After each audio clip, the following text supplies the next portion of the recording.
So it's very easy for people to tell you to take on debt, take a giant leap, it'll all work out, you'll be making money right away in no time. But that's not the reality for most people.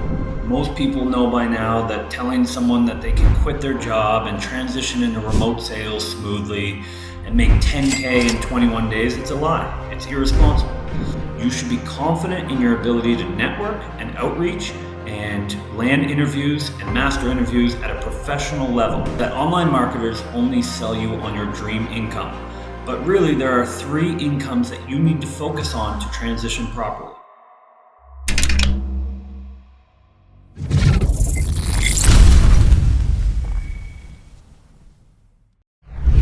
How to transition into remote sales responsibly. Why is no one talking about this? Most people know by now that telling someone that they can quit their job and transition into remote sales smoothly and make 10K in 21 days, it's a lie. It's irresponsible. So I wanted to give you some different strategies on how you can transition safely and responsibly.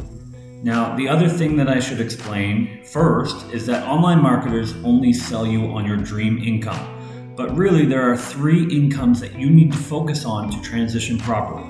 Of course, there's the dream income. That's the fun one. That's the amount of money you need to live your dream life. But there's also the replacement income, which is the amount of money you need to replace your earning potential of your current or past job. And finally, there's survival income, the amount of money you need to survive, cover your bills, and not incur any more debt. Now, online marketers never speak about the other 2 because they aren't attractive enough to allow them to charge ridiculous amounts of money for their generic course, which usually costs upward of 10K. And surprise, surprise, they sell you the 10K dream. But if you're going to transition into remote sales responsibly, you're going to have to ignore the marketing, and I recommend implementing one of these strategies. So first of all, we got the 5 to 9 strategy. While working your 9 to 5, you look for a transition opportunity. Now, we classify a transition opportunity as one that has flexibility of schedule, proven sales process, and ideally some extra training and support. The 5 to 9 strategy is simple. You devote the hours you aren't working in your current position, typically 5 to 9 or 6 to 10 and weekends. And really the goal here is to reach a point in remote sales working part-time that you can cover at least your survival income and sometimes even your replacement income. Now, the idea being that if you can prove to be able to live off remote sales part-time, it's safe to transition full-time. So the positive, the 5 to 9, is the safest, most responsible strategy to transition into remote sales. The challenging part, you are sacrificing all your free time for at least 1 to 2 months.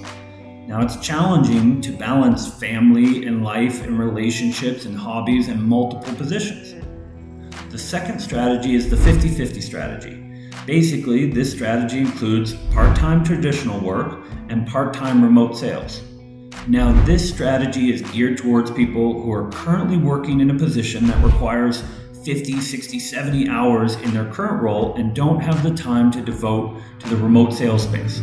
So, very simply, in this strategy, either you request to cut your hours back to part-time or you find another position that allows you to work less hours. The goal here is really to combine the part-time hours that you have and remote sales income, and you should be aiming to earn at least your replacement income, the take-home money that if you were working full-time. So then you can scale back or remove the part-time job and commit full-time hours to your current remote sales position or supplement with a second remote sales position. The positive, this strategy allows for more time commitment into remote sales, which typically is easier to balance and allows for a faster transition. The challenge being some traditional companies won't allow you to go part-time, so you might have to take a less desirable position in the short term, and it's likely you won't get paid in remote sales until months 2 or 3. So there's 1 month where you'll have to live off your part-time hours at your traditional employment. 3, the gig strategy. Now, this strategy includes supplementing your income with gig work. So whether it's remote gig work like freelancing or referrals, or local like events, Uber, food delivery, labor, things like that. You will find a full-time remote sales position, and in the beginning, you will work gigs around that schedule to supplement your income in the beginning. Right? So as you start making more money in remote sales, you can dial back the gigs and commit fully to remote sales and use this strategy. So you should only consider working with companies that have a proven sales process and salespeople who are currently making more than your replacement income. The positive part about this strategy is it allows you to go full-time remote sales positions from the start, and implement it correctly, it's the fastest way to transition. The challenge, similar to the 5 to 9 strategy, only in reverse, it's challenging to balance gigs and a full-time position. Also, the gig economy can be inconsistent, so it's best for people that have some savings to rely on. And finally, the all-in strategy. This is exactly how it sounds. You quit your current employment and you go all in remote sales.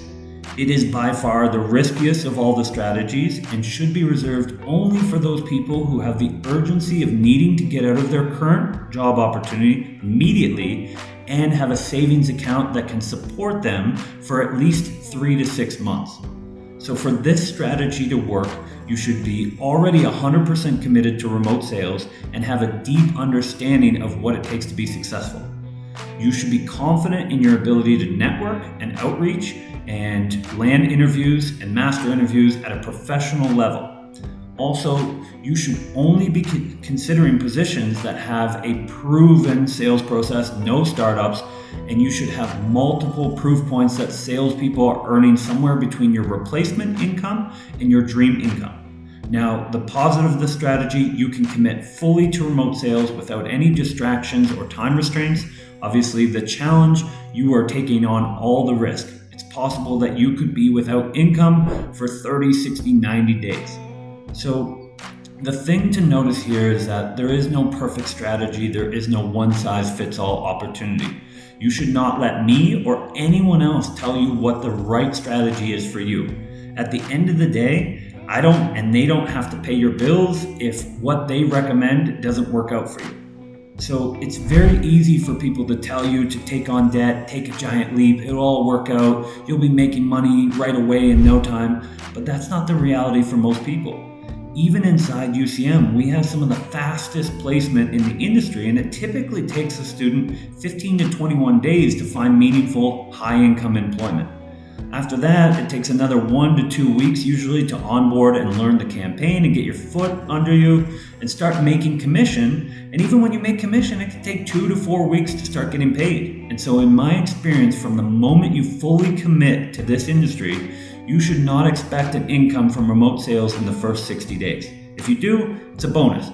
But the good news is, if you do things the right way and you choose the right offer, it's possible to make 8 to 15K in your first 3 to 4 months. Now, if you would like to discuss any of these strategies further, or you would like help implementing any or all of these strategies to reach that 8 to 15K a month mark in the next 90 days, please fill out an application to book your remote sales career development strategy session and be considered for mentorship within the Undeniable Closer Mastermind. I appreciate you. Have a good day.